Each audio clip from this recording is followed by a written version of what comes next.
about grief, death, and children. So hold your questions until then, and then we will turn off the streaming when you ask your questions. Okay?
I was afraid. Okay. Is that better? Yeah. All right. So our littlest members of the community have been impacted by this, our children. So we are going to respect them and each other tonight by honoring confidentiality. Everything said here stays here, with the exception of what is going to be streamed. But we're also going to honor the families, and we're going to maintain a boundary around not talking about how Caitlin Falstad died. We're only going to talk about that she died and the impact that has had on us and the children. Okay? So why are we here? Because we as a community are experiencing what is called collective grief. All of us, in our own way, have been impacted by a tragic death. And so we mourn together tonight. And we want to honor the fact that people grieve differently. And that anyone who says anything about their own personal experience of grief, that is respected with unconditional acceptance. I want to begin tonight with some really important points about grief and children and death. Children are watching. They are listening. They are like vacuum cleaners. They are sucking up our energy. They are paying attention and taking their cues about grief from us. So the very first thing and most important thing we as adults need to do is to ask ourselves some very tough and important questions. What has been my experience with death, with dying, with grief? What have I been taught? And how comfortable am I with having difficult conversations, especially with children? And you know what? It's okay if you aren't comfortable. What's most important is you've asked that question of yourself and you're honest, because nobody picks up on dishonesty like a kiddo. If you try to snow them and give them a platitude or some comment that doesn't make sense to them, they won't listen. It'll go shh. So the most important thing for you is be honest with yourself first.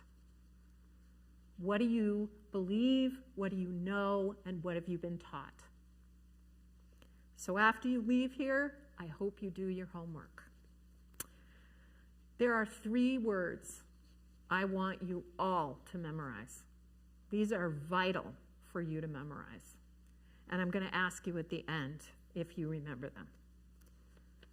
Curiosity, reassurance, and safety. Curiosity. Whenever we as adults get stuck with a question, when we're in a conversation and it becomes difficult, we can always ask a question. That gets us unstuck, and it helps clarify. When we are having conversations with children, that is essential, that we ask them questions about how they're doing, what they're thinking, how they're feeling. We don't just tell them, we ask them. Reassurance. Right now, a lot of kiddos are insecure. They're overwhelmed. They're anxious. They're sad. They're having huge emotions that they're too young to be having, and that they don't know what to do with them. And so it's up to us to constantly reassure them that we are there for them, that they are held by all of us as a collective body, as a community. We have you. We are here for you. We will help you through this. We will, with you, struggle with what makes no sense to us. We will honestly walk with you through this. And safety. One of the things I want to really acknowledge here is how wonderful the school system has done with these 3 words. Safety is about something other than how Caitlin died. Every time someone dies, a child gets anxious about safety. Why? All of us do. When there is a tragedy, especially, your brain needs to make sense of what's happened, and your brain needs to get you back to a place of homeostasis where it knows that you're safe. So that's why when something bad happens, we tell the story over and over and over. It is our brain has to hear the story enough times to be reminded that we are safe. Because we go into fight or flight and we get anxious. And if you don't think those kiddos are anxious, they are. Because if you are, they are way more than you, because they're having their own experience, plus they're sucking up yours, and they're experiencing yours. So curiosity, ask questions. Reassurance, let them know you're there for the long haul, that you are there with them, you have their back, the community has their back, we will help them through it. Here's another point I want to make. Children are not resilient. That is a myth that we have heard for years. They are not. Just like you and I, they can learn skills that make them resilient, but they do not come out of the womb resilient little beings.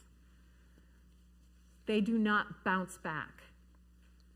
They are not going to just suck it up and get through this. All of the things that some of us were taught as kids, that is not true.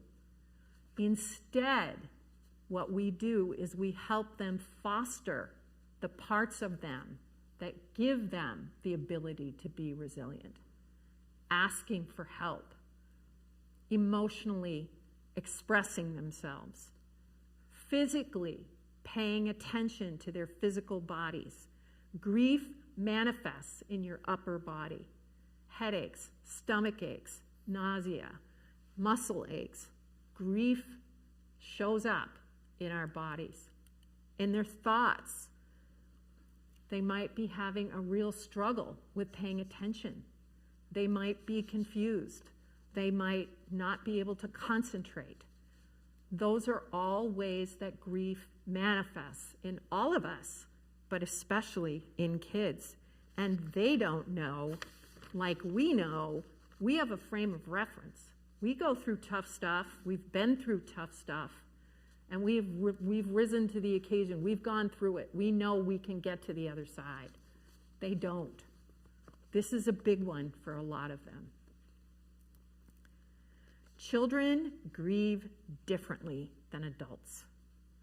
We as adults, because of that frame of reference, because of our understanding of what happens in life, that tough stuff happens, we grieve usually.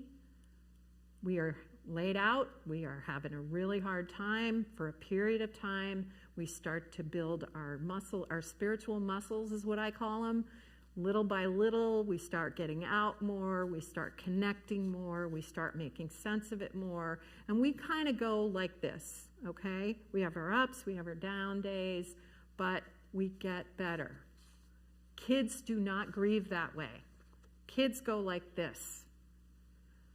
Developmentally, they are still growing and changing, and so they have a different understanding of tough stuff and loss. And I'm going to go into the specifics about how children grieve in a minute at different ages. But remember, they are different. So one of the things that often happens is we as adults, we stink at letting kids not be okay. We are so bad at it. We constantly look, are you okay now? Are you okay now? And we look for their behavior to reassure us. But because they grieve differently and they grieve for a long period of time, we can grasp hold of, oh, he's playing now, he's fine. That's not true. He's playing now because that's how kids grieve. They play, they distract, they create, they express, but they do it for a longer period of time. I had a dad say to me this week, he had a great day yesterday, but today he's down and out.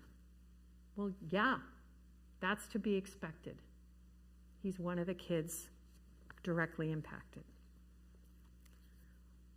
We're still in shock here in this community. Those kids are still in shock.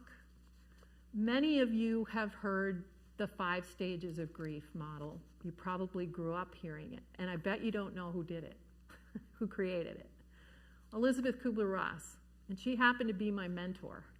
And I'll tell you, she'd be the first to sit here and tell you this is not a linear process. Those stages are meant to just give us information. We are in shock. They are in shock. And we will be for as long as we are. And everybody's different. Grief is not something that goes like this and goes away.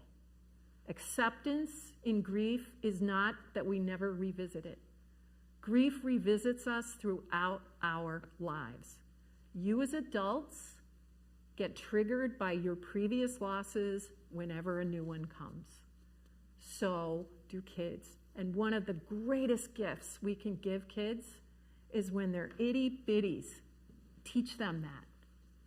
Teach them that grief that they experience when they're little gives them spiritual muscles or tools or whatever you want to call it to get through any hard time throughout their life. So the tools that you give them now matter. This is an opportunity to teach them that when bad things happen, they can get through it and they can learn. So children and death, just some minor little points about specifically how they develop a sense of death and dying and grief. Littles, 5 and under. They may not be directly affected, but they are impacted. I heard a story this week of a little 5-year-old or a 4-year-old in her preschool class came in after this happened and said, first thing in the morning, and she wasn't even in this school district. A teacher died, 4 years old. A teacher died. And this wonderful preschool teacher was able to take a deep breath and say, yes, and I'm very sad. And we're very sad. Even a 5-year-old, a 4-year-old, a 3-year-old. I have had in a family therapy session, I had a 3.5-year-old say in her own little language, Daddy, you're not grieving enough. They get it. They really do get it. They pick up on really tough stuff. Be concrete when you're describing, like this little 4-year-old. If you are their parent or their grandparent or their trusted adult, be concrete with your definitions. Do not say pass away. Do not say resting in peace. Do not use any language other than death, dying, dead. And the way you describe death, the body stops working. And then the other piece is, and please say this, because little ones don't often have object constancy, which means they don't necessarily know that people go away and come back yet. So when you explain death to them, they say, well, when's grandma coming back? Be very clear with them. The body stops working and the person goes away. We never get to see the person again. And that's why we have the mads and the sads, the anger and the sadness. And please, don't be afraid to say to them, I'm sad. Whoops, sorry. I'm angry. I'm confused. I don't have answers to this. This is hard for me. Please join with them in their grief and your grief. What you might see, crying, sleep problems, itty-bitties can be really clingy. Kids can start to get really irritable, more temper tantrums. And you may find that they want to talk about it a lot. Let them. Let them repeat it as many times as they need to, because they're doing that safety thing. They're telling themselves that they're okay. And what you say to them is there's no reason to believe that anything is going to happen to you, to me, or to anyone else you love. Don't lie to them. Don't say it isn't going to happen, because you don't know that. But you can say there's no reason to believe that anything's going to happen. and I am here for you. Ages 5 to 8, magical thinking. Magical thinking is what happens when kids think everything is about them. They tend to be rather self-centered for a reason, because we bombard them with information all the time that they have to assimilate. And so they become very self-centered for a good reason. So they sometimes think when some death happens, did I do something? Are they not telling me because I did something wrong? How many times as parents or grandparents or adults have we said to kids when something bad has happened and we're upset, it's okay, I'm okay, it'll be okay. We get off the phone, we've been crying, we're upset, we're angry, we're frustrated, and we're too tired or too frustrated and too busy to stop and say, I'm not okay. Someone died, or something disappointed me, or something frustrated me, because when you don't tell them that you're not okay, the message you send to them is that they can't be not okay. Little bitties need to hear from you when you're not okay. You don't have to tell them why, but you need to tell them you're not okay. I will pass on to you an experience I had this week with one of the kids, very closely connected. I went up to her and I said, are you getting sick of adults coming up to you and asking you if you're okay? And she said, ugh, just like that, ugh. And I said, but then what happened next is the most important part for all of you to hear. I got down to her level and I looked her in the eye, and she looked at me with really sincere eyes, and she said, I'm not okay. We're not okay. Please tell adults to stop telling me I'm okay, or that it's going to be okay.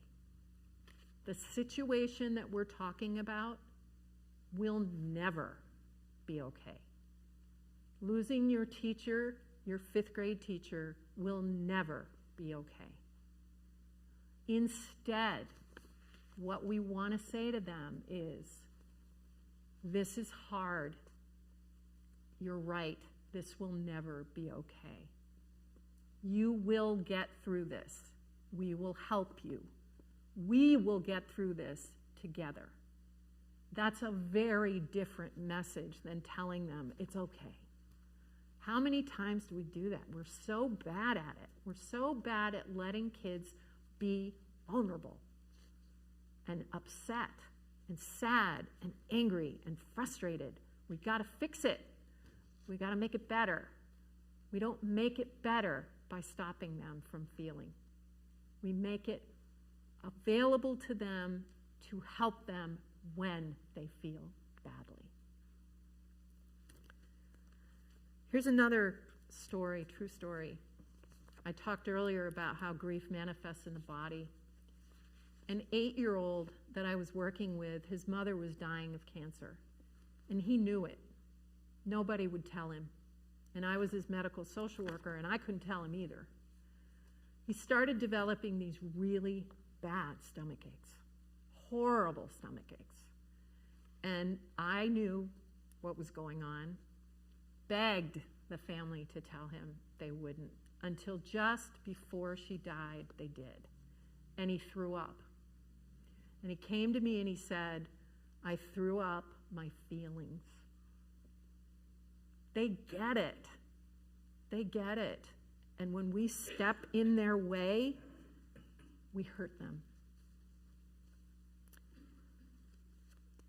So look out for sleep changes, eating changes, needing to feel safer, needing to be reassured about safety, nightmares, regression. Those are all ways that kiddos show their grief. You know your kids. If your kiddo is acting differently than they usually do, make note of that. It needs to be okay. It's how they're coping. But make note, reach out and say, hey, I'm noticing this. Is there anything I can do? And chances are they're going to say, probably no. This is my process of going through this. So the kids, the age of 9 to 12, which are the age from Caitlin's class, they have big emotions right now, bigger than they've ever probably had. So how do kids show us when they're not okay, when they're not feeling okay? They reach out through their behavior. If they don't have language to say what's going on, they show us through their behavior. Become a really good detective of watching their behavior. Some people call it acting out. I don't like that. That's pejorative. I call it reaching out. They're reaching out with their changed behavior to tell you something's not right. Listen, respond. They're going to have heightened anxiety, worries, difficulty concentrating. They might stare into space. They might just be really flaky. They might 1 minute have a lot of energy and then the next minute have no energy. All of it's okay. All of it is part of this process. When it becomes problematic is when it begins to interfere with their daily living for a long period of time. That's when you need to pay attention and step in and make sure they're okay. I mean, they're not okay, but make sure that they don't need to see a doctor, that they don't need a therapist. If they don't have one, they need to talk to the counselor, but make sure that you watch for anger, rage, sadness, worry, bewilderment, frustration, and a lot bigger emotions. There's one thing I want to highlight here: change. Change is really tough for all of us. But for kids who've gone through a really tragic loss like this, change is even harder. Continuity, maintaining their normal routine, is really important for them. If you see them withdraw from things that normally give them joy, encourage them to try and get back. Maybe a little bit at a time, but encourage them to get back to their normal routine. I've seen really boisterous, hyperactive kids just get really quiet and really sad. And it's very unsettling. But they need to be, because that's why they're doing it. So what do they need from us? Again, they need encouragement. They need help sometimes with expressing themselves. So art, make a memory book. Help them put the memories together in some sort of artistic way, through music, whatever they come up with. Join them in trying to find a way to remember. We've talked about the physical issues. When they get older, they're going to ask tougher questions. They're going to ask for more details. One of the things that older kids tend to do is use humor and sarcasm and make really unsettling comments. Stop them. Stop them. Ask them what's really going on. Don't allow them to make death jokes. Don't allow them to make sarcastic comments about anything related to this situation. It hurts other people. And I'm really, again, I want to say kudos to the school district who've really cracked down on that, because that has been a problem where mental health and mental illness and death and dying have been made fun of. And that's not how we want to teach kids to deal with death. The older ones are going to likely talk to their peers more, which is healthy and normal, and that's what they need to do. Check in with them anyway. Just check in with them. Make sure that there's nothing you're not doing. Have family meetings where you say, okay, I just want to know Is there anything as a parent I can be doing differently? Is there anything I'm missing? Is there anything that would give you comfort right now that we're not providing? And sure, sometimes you're going to get the eye roll. God knows we're two therapists raising a child. We got a lot of eye roll. And she will laugh about that with you because we're constantly asking her, are you okay? So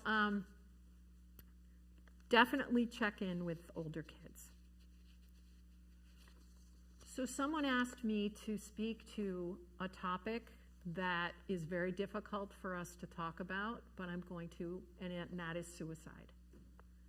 We're not talking about suicide related to this situation. We are talking about suicide in general.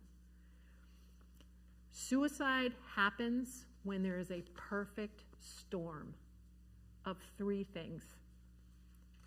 Someone is in so much pain that they have to do something to take away the pain. People do not complete a suicidal act for dying. They do it because they're in pain that they can't tolerate. The second thing is they have to be alone. They have to set up a situation whereby they are alone. And finally, the other part of the storm is they have to have a means. When suicide happens, oftentimes there is a question asked of all of us. How could I have prevented it? You couldn't. Because all those three things came together in that perfect storm. If you had known, you would have intervened. But you didn't know because they didn't tell you. That's what you teach kids when suicide happens. You teach them that there is a perfect storm and you couldn't have known because they didn't tell you. There is never anyone responsible for someone's suicide other than the person who dies. So with that, I want to leave you with an idea that I have been doing with kids for years, many years. When bad things happen, all of us ask that existential question, why? Including kids. There's a very, I think, awful platitude that we often repeat to kids, that things happen for a reason. That is the surefire way to make them really upset. There is no reason that this happened. That said, what you can say to them is, we can take our reason, our reasoning, our ability to reason, and we can make something good come from something bad. We can learn from it, and we can give back. One of the things that has touched everyone in this community is those kids who stood up last week and talked about how Caitlin made such a difference in their lives. And the word that everybody keeps saying is kindness. She was so kind. We can teach our kids in memory of Caitlin to be more kind, that they can learn to be kinder individuals, that they can learn to give back by being a better brother, a better sister, a better classmate, a better friend, that they can learn something and give back. So instead of the platitudes that we as adults love to use, let's try giving them an opportunity to learn and grow and give. And with that, I'm open to questions. And if you can turn, this technology person, if you can turn the video off now, because I'm offering people opportunity to ask questions, make comments.